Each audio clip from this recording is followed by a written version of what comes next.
Karamihan sa mga badminton players ngayon nalilito kung paano kunin ang proper backhand. So ngayon, bibigyan ko kayo ng tips kung paano kunin ang proper backhand. My name is Mike Minuluan with no extra movement.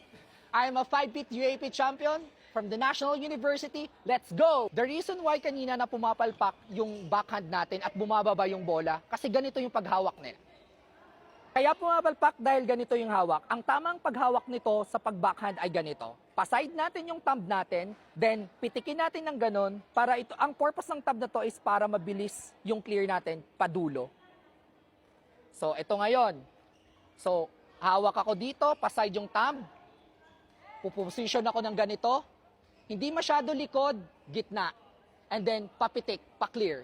Para mas clear siya hanggang dulo. So, ganito yung hawak. 1, 2, pitik.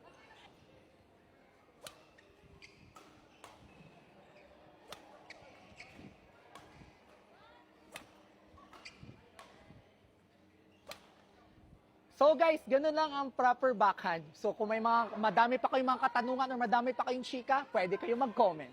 Bye!